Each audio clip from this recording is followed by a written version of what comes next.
Саламатсыздар ма, құрметті студенттер?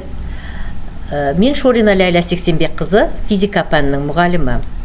Қарағанды Тау-Кен индустриялық колледжі.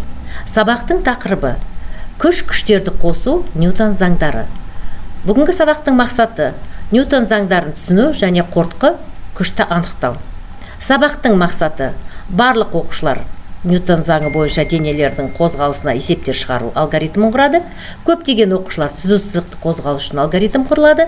Кейбір оқушылар тең әсерлі күшті анықтауға есептер шығаруда алгоритм құрады. Жетістік критерийі: күштердің бағытын ажырата алады.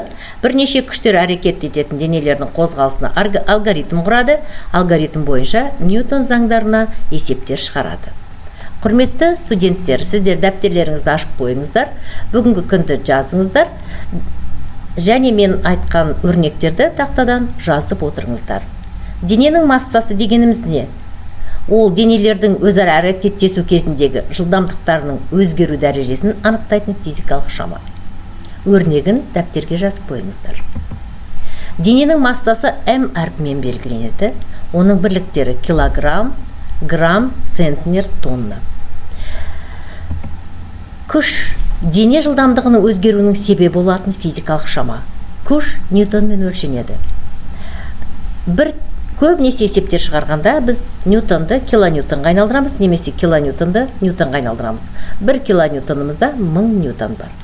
Күштердің бағыты бар, яғни векторлық шама. F әрпімен белгіленеді және үстіне бағыт қойылады. Күш динамометр деген құралмен өлшенеді.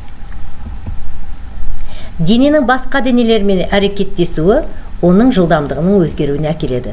Күш денелердің өзара әрекеттесуін сипаттайтын шама. Динамометрлердің түрлері: қарапайым динамометр, қол динамометрі немесе силомер деп аталады, тарту динамометрі. Күш әсерінің нәтижесі тәуелді. Күштің массасына, күштің шамасына, бағытына, күшті түсіру нүктесіне. Күштердің түрлері: бүкіл әлемдік тартылыс күші, салмақ, серпімдік күші, үйкеліс күші, ауырлық күші, тіреудің реакция күші, жіптің керілу күші және Архимед күші.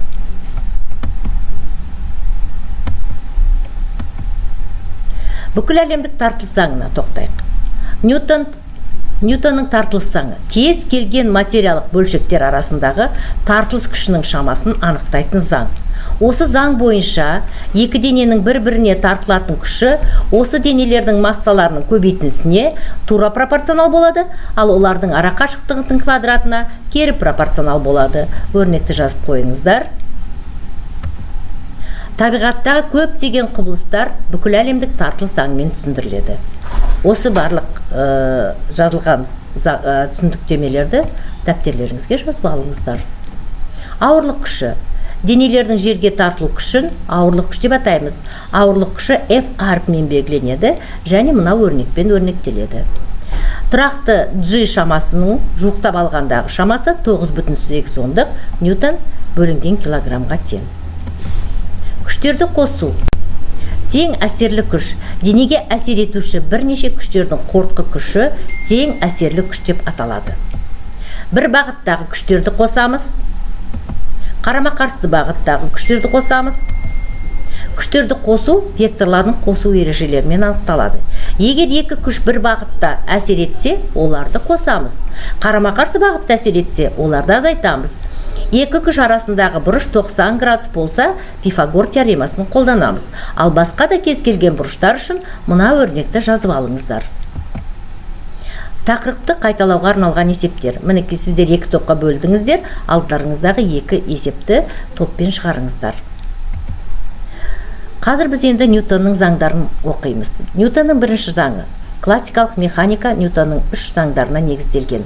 Ньютонның бірінші заңы инерттілік заңы.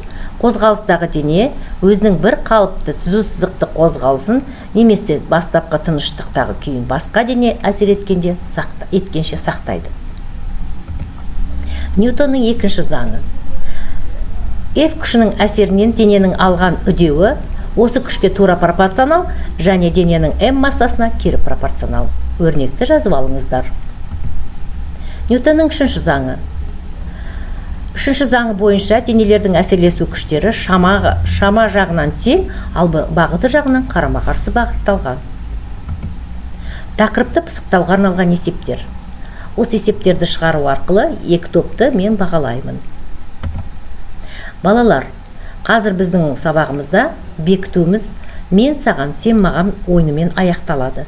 Осы допты бір-бірлеріңізге екі топ бере отырып, біреуіңіз сұрақ қоясыздар, екіншіңіз жауап бересіздер. Үй жұмысын жазып алыңыздар. Үй жұмысына осы екі есепті шығарып келесіңдер. Назарларыңызға рахмет.